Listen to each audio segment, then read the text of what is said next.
Wow, Tommy, I had a really great time. Tommy, who is this?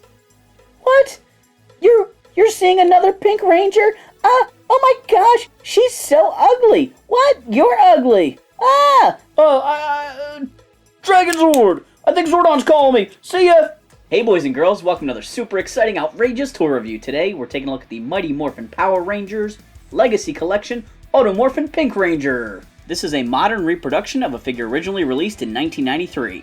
The figure comes in a white Legacy Collection box that contains a reproduction of the original card back. This action figure was bought in 2018 at Walmart. This figure came from Toys R Us in the early 90s. The back of the package has a few minor differences. The vintage figure uses Jason to show the automorphing feature on all of them, while the modern one has the individual figure contained within, and the modern one also has a little disclaimer about Tommy's gold shield. At the bottom of the modern package, it points out that the evil space aliens are not for sale currently, and that this is a reproduction package. Here's Kimberly out of the package. Just like with the original release, this modern Kimberly figure shares the same torso sculpt as the male figures, making her very barrel-chested. She comes equipped with her power bow molded in gray plastic. It has a peg hole on the front there to attach to her hand, and on the back there are pins to attach the other power weapons like the power lance and the power daggers to form the power blaster. Holstered on her hip is her blade blaster in blaster mode. That also has a peg hole to help her hang on to it. In addition to her weapons, Kimberly comes with a Pterodactyl power coin temporary tattoo. The Automorphin Rangers get their title from a really cool action feature built into these figures. They have a button here on their morpher that when you press it, their back and chest open up. This allows you to flip the helmet in to reveal their teenager head inside. Now, when I press the morpher, she quickly morphs into the Pterodactyl Pink Ranger.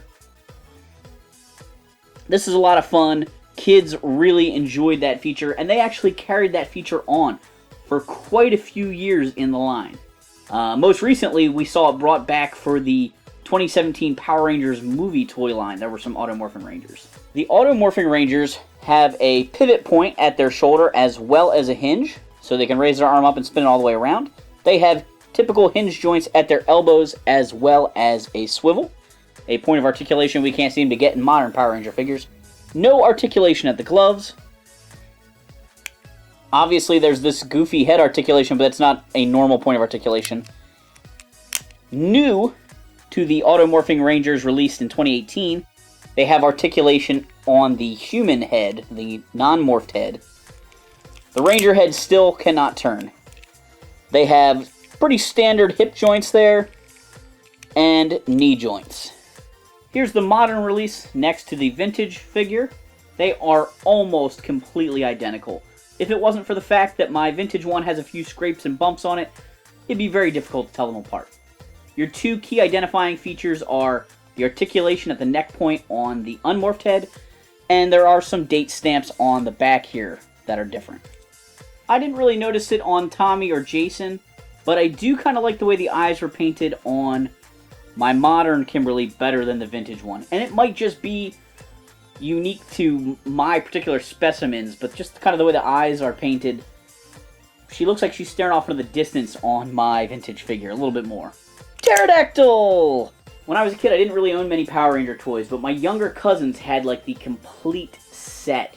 For the first Christmas these Power Ranger toys were out, my uncle lived in a very secluded area, and his Walmart had the complete collection and not a lot of competition to scoop it up, and he was able to buy it for one of my cousins. So my little cousins that lived near me got all the Zords, all the 8-inch figures, all the head flippers, and really had a huge Power Ranger collection when we were kids. And I liked the show. Like I said, I didn't really collect the figures. I was kind of at that age where it wasn't cool to be collecting Power Ranger toys, but I was blown away by the accessories on these figures. And I know their scale isn't really great on them, like that bow is really short and the power sword's really short. But the fact that they designed into them, built into them, the little pegs to connect them all together to build that power blaster blew my mind. It was just like the show. That was the best thing about these toys. They were just like the show. The Rangers could morph, they had their weapons, they could combine their weapons. It was really great. I think the only misstep in that original line was not making a Rita Repulsa figure. In the comments down below, let me know if you would like to see Automorphin Rangers produced for some of the modern seasons. Thanks for watching this super exciting, outrageous toy review. Make sure to like, subscribe, and check out our other videos.